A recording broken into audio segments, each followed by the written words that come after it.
สวัสดีค่ะมาทำสูตรเค้กง่ายๆกับช่อง Easy Food by ชยาค่ะ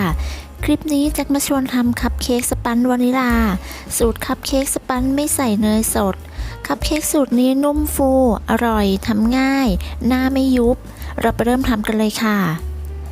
อัตราส่วนและปริมาณส่วนผสมกดดูได้ตามที่ลูกศรชี้เลยนะคะ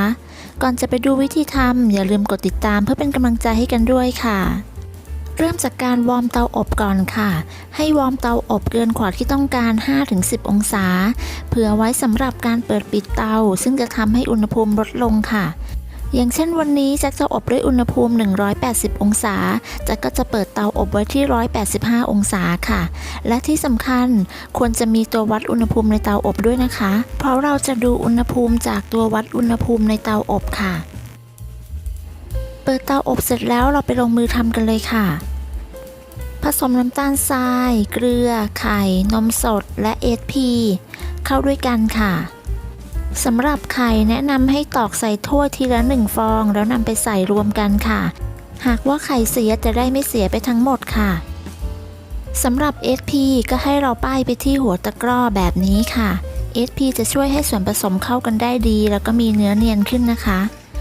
ใส่ส่วนผสมหมดแล้วก็คนให้เข้ากันจากนั้นจึงนำไปใส่เครื่องตีค่ะเปิดสปีดความเร็วสูงสุดตีส่วนผสมให้เข้ากันจนมีลักษณะเป็นครีมข้นและมีสีขาวค่ะใช้เวลาอยู่ที่6นาทีค่ะทั้งนี้ก็แล้วแต่เครื่องของแต่ละท่านด้วยนะคะครบ6นาทีได้ส่วนผสมประมาณนี้ก็ใช้ได้แล้วค่ะ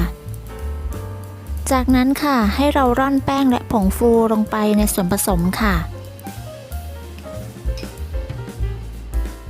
ร่อนแป้งเสร็จแล้วให้ใช้หัวตะกร้อคนส่วนผสมให้เข้ากันเพื่อป้องกันการฟุ้งกระจายของแป้งตอนที่ตีค่ะจากนั้นเปิดสปีดความเร็วต่ำตีส่วนผสมให้เข้ากัน1นาทีค่ะ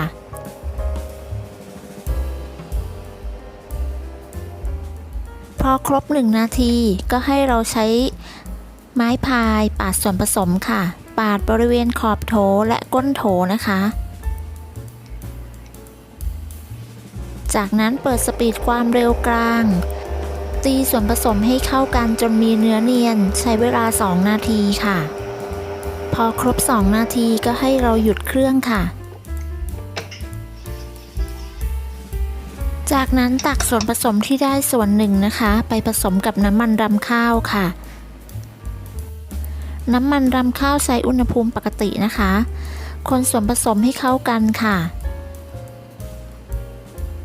จากนั้นนำส่วนผสมที่ได้เทกลับไปในโถส่วนผสมเดิมค่ะและคนให้เข้ากันค่ะจากนั้นใส่กลิ่นวานิลาลงไปเพื่อเพิ่มความหอมค่ะและคนส่วนผสมให้เข้ากันอีกครั้งหนึ่งค่ะ